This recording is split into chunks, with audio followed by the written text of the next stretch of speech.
Hi, my name is Daniel Immerwahr. I teach history at Northwestern University. I wrote a book called How to Hide an Empire, and I want to talk with you today about maps. I think we usually see maps as photographs of the world. They show you where everything is. And we know that hundreds of years ago they didn't really do that, but we just assume that's because they didn't know where the continents were. They didn't know the shape of the Americas. Now we've got satellite photography. Now the maps come out right. But here's the thing, you know that with photography, there's lots of choices to make. Photographers decide how to frame their objects, what angle to use, what kind of lighting conditions they think will evoke the subject. And as a result, two photographers can photograph the same thing and come up with wildly different depictions. What I want to suggest is that's true for cartography too. Cartographers or map makers make choices about how they want to show that patch of land or that part of ocean, and those choices matter. Those choices tell us something not just about the part of land that the map is supposed to depict, they also tell us something about the cartographers, about the map makers themselves, and how they see the world. So what I want to do today is look at some maps, and look at some maps from around the time of World War II, when people's sense of the world in the United States was changing quite a lot, and as a result, the maps they made also changed.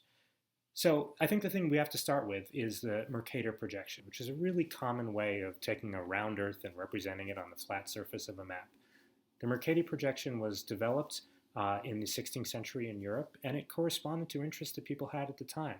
It's a pretty good map for an age of east to west sail, for an age when people's concern was getting to the New World, the Americas, and back. It's a kind of wonky map when you look at what happens to the far north and the far south, but those aren't areas that people are sailing, so largely that isn't a concern. Mercator projection maps had a kind of staying power, and into the 20th century, people in the United States and Europe were still printing world maps that had a Mercator projection. In fact, we see a lot of them still today. Here's an example. This is a Mercator projection map produced in the United States in 1934. And this way of making maps was pretty common in the United States. Here's one made by an advertiser. But I want you to notice two things about this map. First of all, just look at how the Americas appear. They are pretty far distant from anything else. The Atlantic Ocean is kind of big. The Pacific Ocean in this map's depiction is huge. It doesn't look like the Americas are connected to the rest of the world, where, by the 1930s, trouble was brewing. When the United States got drawn into World War II, it got drawn in because on December 7th, 1941, Japan attacked a U.S. naval base in Hawaii, Pearl Harbor. And try to follow that on this map. It's a little hard, right? Because Japan is on one side of the map in the Far East, and Hawaii is on the other side. It's in the West. It's almost like this map makes it impossible to see the attack coming. And that's a concern that a lot of people had. It's hard to imagine it now, but back then, right after the United States got pulled into the war, editors of newspapers and magazines were complaining ad nauseum about maps, particularly about Mercator projection maps. Life magazine declared them a mental hazard. They were the wrong way to see the world, the wrong way to think about the world. So what did people want instead?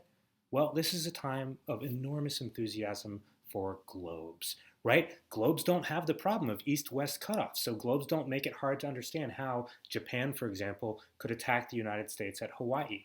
Here's a picture of FDR with a 500-pound globe that the head of the army gave him for Christmas. It wasn't just globes. People tried to find new ways to make maps. Here's an example that I really like from the inventor Buckminster Fuller. It's not really a map so much as a map system. There are 14 detachable segments, and you can assemble them into a tetradecahedron, or you can make all kinds of different maps centering on whatever part of the world you think is important. But the superstar of wartime cartography was not Buckminster Fuller. It was a map maker named Richard Edes Harrison.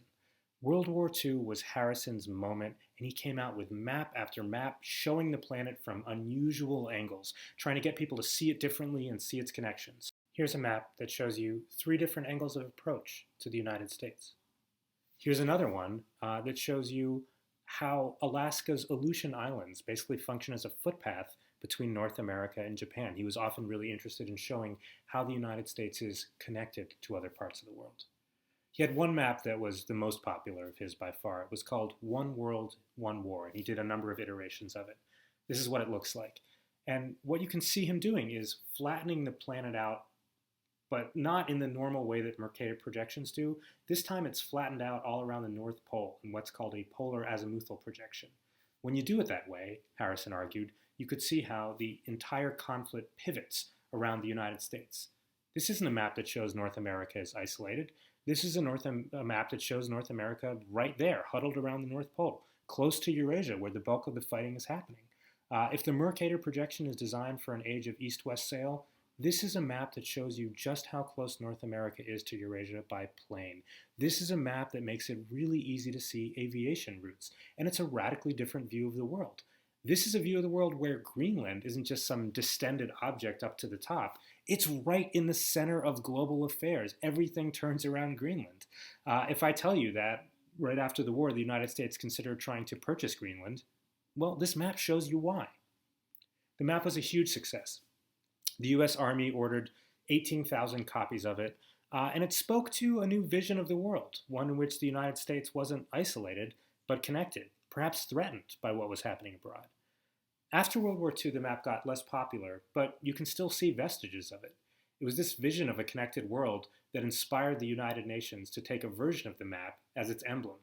Here you can see the original UN logo, which is pretty much the same thing as Richard Edes Harrison's map. In the end, they tilted it a little bit so that the United States wouldn't be so transparently the center of the world as it had been in Harrison's view. This is a weird map. It cuts off the bottom of South America. It makes Africa look far further from Australia than it really is. But that's what I like about it. It reminds you that, every map is weird. There's no way to take a round Earth and translate it onto a flat surface that doesn't distort in some way. It's just some of those weirdnesses are more familiar to us than others. What I like so much about the Harrison map is that it reminds you at every step of the way that cartographers are making choices. Maps aren't transparent windows onto the world. They're colored by the times in which they were made. If you're interested in Harrison, the 1940s, or just maps in general, here are some readings that I thought were helpful. All right, wash your hands, be safe.